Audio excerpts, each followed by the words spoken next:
And what touches me most about Mark is his commitment to really find a way to add value. We all know in this room, there's only one way you succeed long term. Anybody can get lucky, do something for a period of time, but real success in any measure whatsoever comes when you do more for others than anybody else.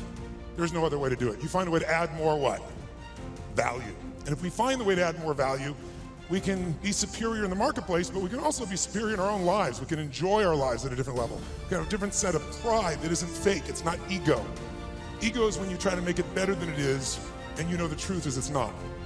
But when you really are in a position, when you're in a position where you own what you're about, and you know what you're here to deliver, and you deliver it on a significant scale, then you have an opportunity to really experience not only success, but fulfillment.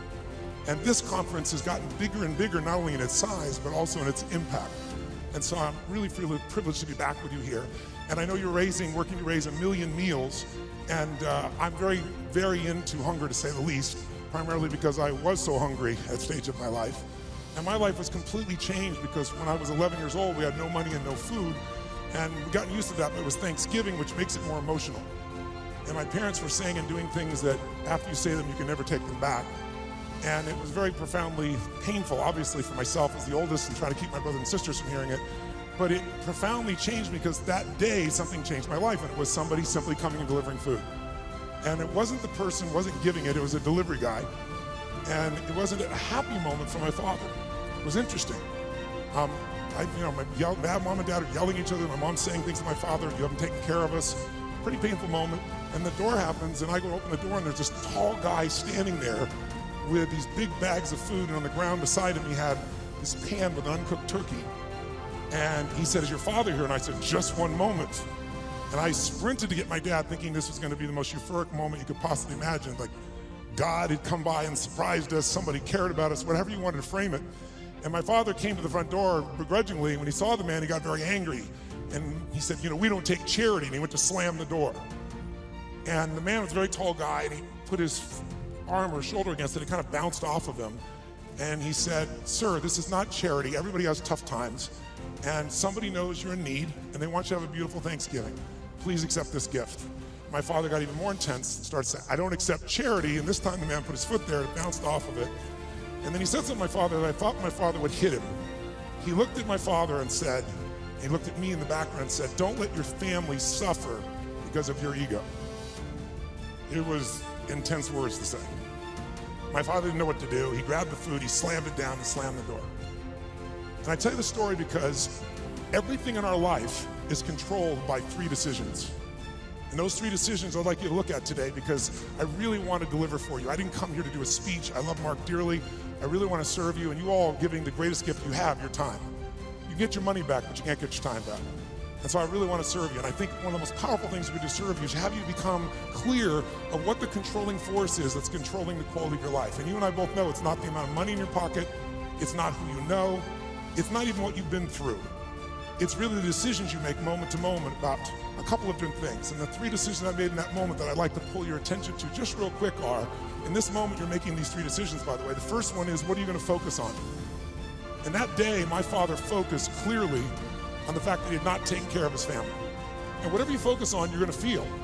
In fact, many of us in this room, who's ever focused on something, you were thinking something horrible was going to happen, you experienced the pain of that failure or that challenge in your life, and then it never ever happened. Who's had this experience? Say, I. And if things aren't bad in your life, you can always think of shit that hasn't even happened yet and feel bad in advance.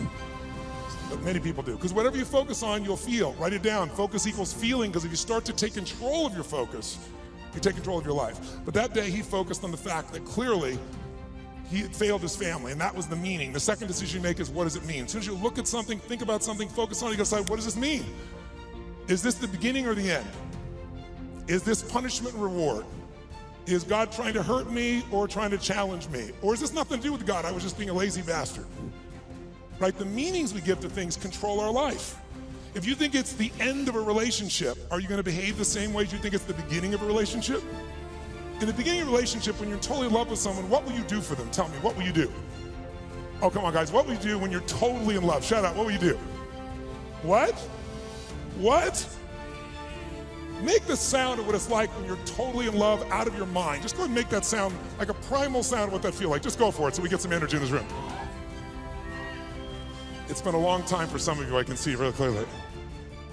Let's try this time. How about totally in love and passionately desiring this person? Like you can't wait to touch them, make love to them, be with them. Make the sound of what that would be like. Go ahead, nice and loud, go ahead. So when you have the meaning that this is the beginning of the relationship and this person's the most incredible thing and you will do what for them? What will you do? Anything. What if you were that way with your client? What if you're that way with your internal customers, called your partners? You go, well, at the end, we'd have real sexual problems with HR, that would be a real challenge. But if your commitment was the same, when you're in that place, you do anything in the beginning of a relationship. In the beginning of a relationship, if your partner said, would you take out the trash? What do you say? Take out the trash. Happily. But after about 7 days or 7 weeks or 7 months or 7 years or 70 years, one day someone said, would you take out the trash? You go, what do I look like, your janitor? You go, what happened to our passion? I'll give you a clue. If you want a relationship to last, if you think it's coming to the end, do what you did in the beginning and there won't be an end. Because when you think it's the beginning, you behave differently than the end. The meaning we associate to things controls our entire lives. It's not that your mother or father died that's giving you suffering. Certainly that's painful. It's the meaning you think it shouldn't have happened. And when we take control of the meaning, it's the only thing we can control our lives. We can't control events. And we're living now where technology is happening so rapidly. It's magnificent what it does for our lives. But we all know with that technology, our psychology is not developing as rapidly. And as a result, the world's changing. And a lot of us that have learned to engage with technology and use it to maximize, most people in this room. But there's lots of people who use technology to disengage, to be harmful to themselves and to other people. It's not a one-way street. So I'm interested in how to maximize the psychology side, and that's why I'm sharing this with you, so you can increase both your leadership skill. But who do you have to lead first to be effective, my friends? Who? Yourself. And so good to see what's controlling you. Well, what I'm focusing on is controlling me. You can focus on something and make yourself crazy. You can focus on something and make yourself great. In this moment, you could be worried about Ebola, because we all know it's coming. People are freaked out all over the world. 36,000 people die a year of flu, and the whole world is focused on Ebola. Because the news is not designed to inform you, it is designed to startle you. Because that's how you sell things. So if you let someone else take control of your focus, your life will be in someone else's hands. So first decision is what you're gonna focus, second meaning. My father that day focused on he had to take care of his family, and the meaning was, I know what it was because he said it out loud, that I'm worthless. Now when you come up with a meaning, it produces an emotion. And if you and I wanna look at the quality of our life, there's only a way to find it. One way really, that's real. How do you feel every day? If every day of your life you got $1 billion and every day you feel guilty, or angry. By the way, nothing worse than an angry rich man or woman, isn't there? You just want to slap them, don't you? How do you have the right to be angry? Let me find a way. But if you got $1 billion and you're angry and you're pissed off and you're guilty all the time, what is the quality of your life? Angry, pissed off, and guilty. If you have nothing, I live in Fiji a portion of the time. I have a home there and a resort there and kind of 2 families of villages there that I interact with the last 25 years. And when you go to Fiji and you walk down the street or you drive by, people jump up and they yell, "Bula, bula, bula," which means welcome, be happy, we love you. And you drive by 5 minutes later and they jump up, "Bula, bula, bula." And you're going like, what drugs are they taking? No one's paying them. But they're so happy. They're in such a different state. They've learned to focus on something else and come up with a different meaning for life. But if the meaning is it's the end, if the meaning is that you're dissing me, if the meaning is you don't care, whatever meaning we come up with, that affects the third decision, which is what am I gonna do? And what people do is based on the meaning, since the meaning creates emotion, right? You can be miserable no matter what you have, and you can be euphoric having nothing. We all know it's true. In fact, is it possible to learn to let, for example, all hell could be breaking loose around you, and you could just be sitting in a chair in this centered space, all hell breaking loose, and you could still feel great? Is that possible, yes or no? Yes or no?